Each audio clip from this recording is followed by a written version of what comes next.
Praise the lord. యేసు క్రీస్తు వారి పరిశుద్ధమైన నామంలో మీ అందరికీ వందనాలు శుభాలు తెలియపరుస్తూ ఉన్నానండి. లూకా సువార్త 1వ అధ్యాయం 37వ వచనం. దేవుడు చెప్పిన ఏ మాటైనను నిరర్ధకము కానేరదు అని దేవుని వాక్యం సెలవిస్తుందని. దేవుడు మనకి ఏదన్నా ఒక మాట చెప్తే ఆ మాట ఖచ్చితంగా దేవుడు చేస్తాను అని దేవుని వాక్యం సెలవిస్తుంది. ఈ లోకంలో మనుషులైతే మనకి సరిగ్గా జవాబు ఇవ్వరండి. మన యేసయ్య ఏం చెప్తున్నాడంటే, ఆయన ఏదైతే చెప్తాడో అది ఖచ్చితంగా నిరర్ధకము కాకుండా దేవుడు సఫలపరిచేటువంటి దేవుడు అండి యేసు క్రీస్తు వారు. మనము దేవుడు వైపు చూడాలి. ఈ లోకంలో మనుషుల వైపు, ఈ లోకంలో అధికారుల వైపు, ఈ లోకంలో డబ్బు ఉండేటువంటి వారి వైపు, మంచి పేరు మంచి ప్రఖ్యాతి ఉండేటి వారి వైపు మనం చూస్తే వాళ్ళ మాటలు అవి పనికిరావు. కానీ మన యేసయ్య నోటిలో నుంచి ఏ మాట అయితే బయటకు వస్తుందో, మన దేవుడు ఏదైతే చెప్తున్నాడో అది నిరర్ధకము కాకుండా ఖచ్చితంగా నెరవేర్చే దేవుడు అండి యేసు క్రీస్తు వారు. కాబట్టి మనం దేవుని వాక్యానుసారంగా బ్రతకాలి. మనము దేవుడి చిత్తానుసారంగా బ్రతకాలి. మనము దేవుని ఆత్మను కలిగిన బిడలుగా ఉండాలి.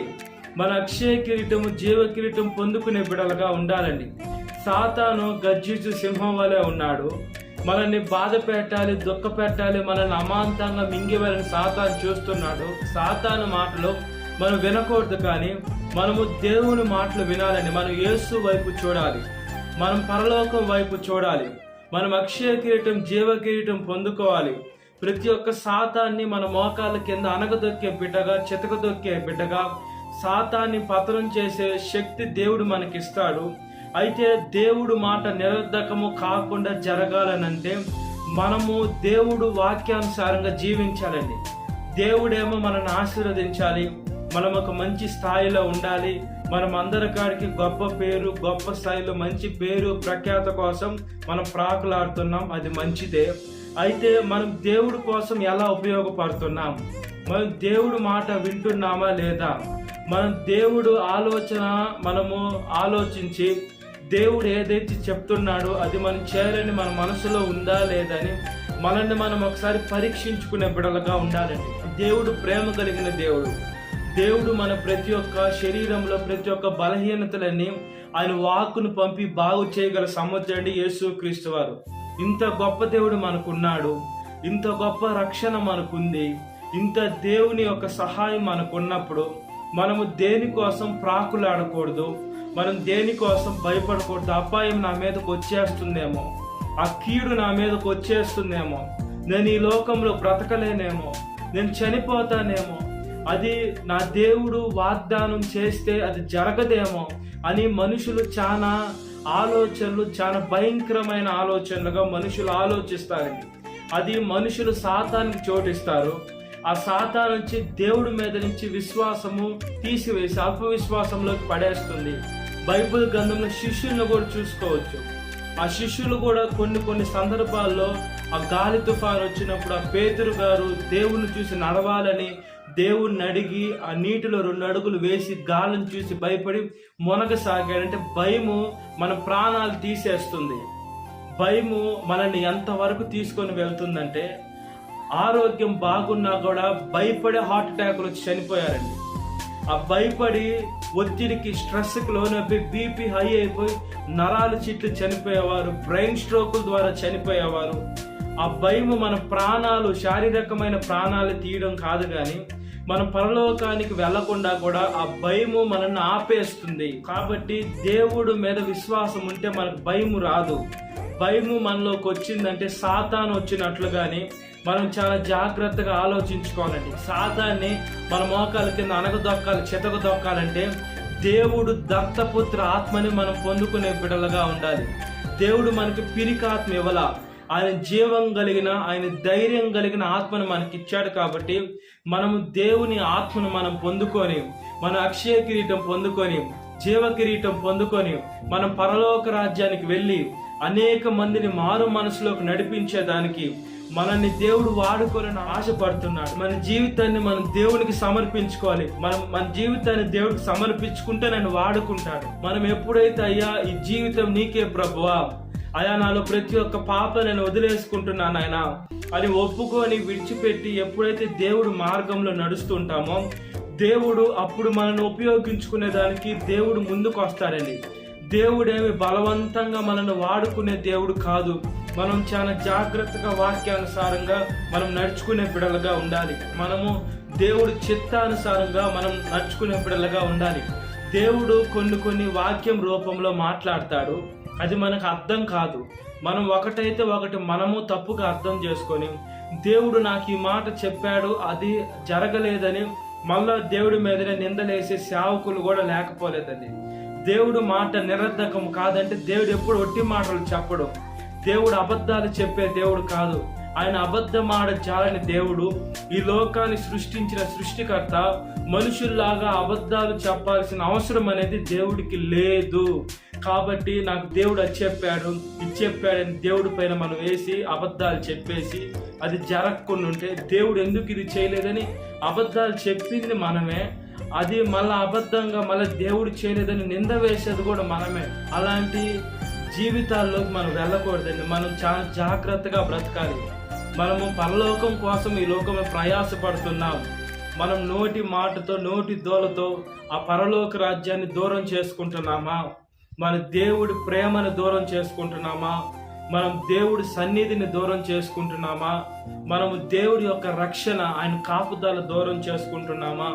దేవుడు మాటకి లోబడాలండి. దేవుడు మాటకి ఎవరు ఎప్పుడు కూడా ఎదురు చెప్పే బిడలుగా మనం ఉండకూడదు. బైబిల్లో అబ్రహాం గారు తన కుమారుడిని ఇస్సాకు గాని బలియమని చెప్పినప్పుడు ఆయన ఒక్క మాట కూడా ఎదురు మాట్లాడాల. ఆయన అనుకుంటే అయ్యా నాకు ఈ వృద్ధాప్యంలో ఈ కుమారుని ఇచ్చావు కదా అయ్యా, అది కాకుండా వేరేదేమన్నా అడుగు ప్రభు అని ఇస్సాకు గారి కోసం అబ్రహాం గారు ప్రార్థన చేయించేమో. ఇస్సాకు గారిని బలిచ్చేదానికి కూడా అబ్రహాం గారు వెనక్కి వెళ్లకుండా ఆ కొండ మీదకి వెళ్ళిపోయారండి. మోషే గారిని చూసుకున్నప్పుడు కూడా బండతో మాట్లాడమంటే కొడతాడు కాబట్టి మోషే గారిని ఆ పాలు తేలి ప్రవహించేటువంటి కనాన్ దేశానికి నువ్వు వెళ్ళవు, దాన్ని చూస్తావని దేవుడు చెప్పాడు. ఆ విషయం మోషే గారికి తెలుసు. అయినా కూడా మోషే గారు అయ్యా నన్ను క్షమించు ప్రభువా, ఇంత దూరం నీ బిడ్డల్ని తీసుకొని వచ్చాను కదా నాయన, ఒకే ఒక తప్పు కదయ్యా మీరు క్షమించండి అని మోషే గారు దేవుడిని అడుగుంటే ఖచ్చితంగా దేవుడు క్షమించుండేవాడు. మోషే గారు అడగల. దేవుడు ఏదైతే చెప్పారో ఆ మాటకి వాళ్ళు లోబడ్డారు. ఏది అయినా దేవుడి చిత్తమే నాలో జరగాలి, నేను మళ్ళా ఎదురు మాట్లాడకూడదు, దేవుడు చేయాలనుకున్నది నా నోటి మాటల వల్ల ఆగకూడదు అని వాళ్ళ ప్రాణాలు కూడా వాళ్ళు లెక్క చేయకుండా, వాళ్ళ బిడ్డల ప్రాణాలు లెక్క చేయకుండా దేవుడి వైపు చూశారండి భక్తులు. మనం ఏం చేస్తున్నామంటే మనం దేవుడికి సలహాలు ఇచ్చే బిడ్డలుగా ఉన్నామది చాలా తప్పండి.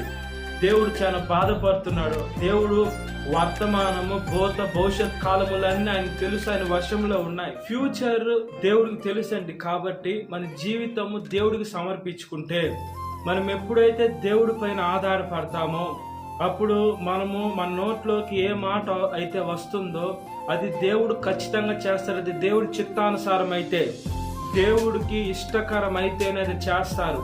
మన సొంతంగా మనము ఏ మాట చెప్పినది జరగదు. కాబట్టి మనం దేవుడి పైన ఆధారపడాలి. మనం దేవుడి వాక్యానుసారంగా బ్రతకాలి. మనం దేవుడి చిత్తాన్ని నెరవేర్చే బిడలుగా ఉండాలి. మనం దేవుడి పరిశుద్ధాత్మ శక్తి మనలోకి కమ్ముకుంటుందండి. కాబట్టి మనము మన విశ్వాసానికి కర్త, దానిని కొనసాగించేవాడని యేసు మన వైపు మన ముందున్నాడు. ఆయన్ని చూసుకొని మనం పరిగెడుతూ ఉండాలి. దేవుడు మనకున్నాడని విశ్వాసం ఎప్పుడైతే మనలో ఉంటుందో అది ఖచ్చితంగా దేవుడు మాట నిరర్ధకము కాకుండా ఆయన చేసేటువంటి దేవుడు. కాబట్టి దేవుడి చిత్తానుసారంగా ఆయన ప్రణాళిక చొప్పున మనం ఈ లోకంలో బ్రతుకున్నట్లుగా ప్రార్థన. మహాపరిశుద్ధాత్మదేవ, మా ప్రియ పరలోకమందున తండ్రి, అయ్యా మా ప్రార్థన దయతో ఆలకించండి తండ్రి. అయ్యా మా ప్రార్థనకి జవాబు దయచేయమని మీ పాదాల మీదకి వస్తున్నాం ప్రభువా. అయ్యా మేమేమైతే ప్రార్థన చేస్తున్నామో అయ్యా ప్రార్థన అయ్యా మనవలు ఆలకించమని అడుగుచున్నాం. అయ్యా మీరు చెప్పే మాట నిరర్ధకము కాకుండా జరుగుతుంది దేవా, మీకు స్తోత్రం అయ్యా. అయ్యా మేము మనుషులపైన ఆధారపడటం లేదు నాయన. అయ్యా ఈ లోక నాదుల పైన ఆధారపడటం లేదు ప్రభువా. అయ్యా ఆస్తుల వైపు, అంతస్తుల వైపు, డబ్బు వైపు మేము ఆధారపడటం లేదు నాయన. అయ్యా మేము మీ పైన ఆధారపడుతున్నామయ్యా. ప్రేమ కలిగిన మా నాయన, పరిశుద్ధమైన నాయన, సత్య నాయన, అయ్యా వాకును పంపి బాగు చేసే దేవా, అయ్యా స్వస్థపరిచే దేవా, అయ్యా నీ ఆత్మను మాకు ఇస్తున్న మా రక్షకుడా స్తోత్రం చెల్లిస్తున్నాం. అయ్యా మీ మీద మేము ఆధారపడేదానికి సహాయము దయచేయమని అడుగుచున్నాను ప్రభువా. అయ్యా యవన వయసులో కాడి మోయటకు మేలు నాయన, అది మోపిన వాడు యెహోవా ప్రభువా. మీ కాడి మోసేదానికి సహాయం దయచేయండి నాయన. అయ్యా చనిపోయిన వారి గురించి అయితే కాదు నాయన, అయ్యా వాళ్ళ బంధువర్గ రక్త సంబంధికులు షైబిలాష్ని కొలిక్సిని కాపారండి అయ్యా. చనిపోయిన వారు తిరిగి రాని లోకానికి వెళ్ళిపోయారు. మేము ఎప్పుడైతే మీ బిడ్డగా చనిపోతామో అప్పుడు తిరిగి లేపబడతాం. అప్పుడు నొక్కరు చూసుకుంటాం. గాయం రేపేది నా యేసయ్య, అదే గాయం కట్టేది కూడా నా యేసయ్యనయ్యా. మీకు స్తోత్రం చెల్లిస్తున్నాం ప్రభువా. అయ్యా నా ప్రార్థన ఆలకించండి నాయన. ఆమె నన్ను ముద్ర వేసి అయ్యా మీ నామని మహిమపరచుకోమని అడుగుచున్నాను నాయన. అయ్యా నా ప్రార్థన అయ్యా మీ పాదాల దగ్గర తీర్చుకోమని అడుగుచున్నామయ్యా. అయ్యా పెళ్లి రోజు జరుపుకునేటువంటి వారిని కాపాడండి ప్రభువా. ఈ లోకంలో అయ్యా భర్త భార్యని ప్రేమించాలా, భార్య భర్తకు లోబడి ఉండాలి, ఇద్దరు కలిసి ఉండాలి. బిడ్డను ఆశీర్వదించండి. బిడ్డలు లేని వాడి బిడ్డలు దయచేయండి. సీయో నాశించి క్రీస్తు అనే పని కుటుంబం కట్టుకునేదాన్ని సహాయం దయచేయండి అయ్యా. అయ్యే లోకం పుట్టినరోజు జరుపుకునేటువంటి వారిని కాపాడండి. ఈ లోకంలో బుద్ధినందు, జ్ఞానమందు మనుషులు దైందిన వద్దిన మీ దైందిన వద్దిల్లాలి, మీ కాడి మోయాలి, మీ సేవ చేయాలి. ఏ వయసు వారైనా మీ ఇచ్చిన దాయ కిరీటానికి స్తోత్రమయ్యా. అలాంటి పుట్టినరోజులు బిడ్డలు అనేకం జరుపుకొని మీ నామాన్ని మహిమపరచడానికి అయ్యా మీలో కొనియాడేదానికి అయ్యా నీ పరిశుద్ధాత్మ శక్తిని అయ్యా బిడ్డలకు దయచేసి నడిపించి దేవా కాపాడమని అడుగుచున్నామయ్యా. అయ్యా ఎవరైతే అనారోగ్యం హాస్పిటల్ ఐసీ ఎంట్రన్స్ సంఖ్యలో ఉన్నారో స్వస్థపరిచి బాగు చేయనైనా.